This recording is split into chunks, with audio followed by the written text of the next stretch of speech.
اجازت دیں گے تو میں پوری صحیح بخاری کے بارے میں ایک ڈاکومنٹری تیار کر رہا ہوں. پوری دنیا سے جو قدیم ترین اصل مخطوط کلمے نسخے ہیں وہ سارے اکٹھے کر کے میں آپ کی جھولی میں ڈال دوں گا انشاءاللہ تعالی. اور یہ شعور دینا کہ اہل حدیثوں کا کردار کیا. اب ہوا کیا ہے ہمارے ساتھ, المیہ کیا ہے اس وقت پاکستان اور ہندوستان میں اہل حدیثیت, خدمت حدیث, خدمت بخاری کا جو اعزاز ہے وہ ہمارے ہاتھ میں نہیں ہے. ہمارے ہاتھ میں نہیں ہے. وہ کس کے ہاتھ میں ہے؟ وہ دیوبندیوں کے ہاتھ میں ہے. انہوں نے محنت کی ہے, وہ اہل حدیث نہیں ہے لیکن انہوں نے صحیح بخاری کی خدمت کی ہے. جو نسخہ آپ پڑھا رہے ہیں جس حاشیہ سے, اس کو احمد علی سہارنپوری کا نسخہ کہتے ہیں. اس کی تعلیقات ہیں. اس وقت دیوبندی بھائیوں نے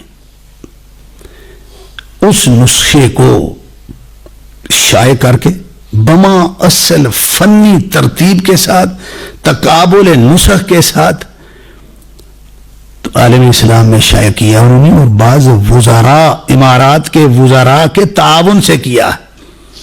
باہر تعلقات ہم لوگوں کے بھی ہیں, ہمارے بھی بزرگ باہر جاتے ہیں, وہ کسی اور نہج پہ کام کر رہے ہیں. آج عالم اسلام میں کیا ہے, جس طرح کبھی ابو ذر ہروی کا نسخہ, اصیلی کا نسخہ, ابو علی الصدفی کا نسخہ, باجی کا نسخہ, یونینی کا نسخہ, ابن حجر کا نسخہ, یہ نسخ تھے. اس کے ساتھ آج سہارنپوری کا نسخہ بھی شامل ہو گیا ہے, اور دیوبندی یہ اعزاز لے گئے ہیں, اور آپ یہاں بیٹھے ہوئے ہیں سیاست کرنے کے لیے. مدارس کے اندر بھی سیاست آپ نے رگڑ رگڑ کے داخل کر دی ہے. تو بھائیو, ناراض نہیں ہونا, یہ اعزاز آج ہمارے ہاتھ میں نہیں رہا. سید نذیر حسین کو باہر اب کوئی نہیں جانتا. اگر سید صاحب جو ہمارے اہل حدیث ہیں, انڈیا کے اہل حدیثوں سے مغز ماری کر کر کھپ گیا ہوں کہ یار وہ نسخہ کدھر ہے, کسی کو پتہ نہیں کدھر ہے. ذمہ داری تو ان کی تھی, ہماری تو نہیں تھی. حافظ محمد گوندلوی رحمت اللہ علیہ, میں نے تو صحیح بخاری ان سے نہیں پڑھی, شیخ ابو برکات رحمت اللہ علیہ ان سے پڑھی ہے.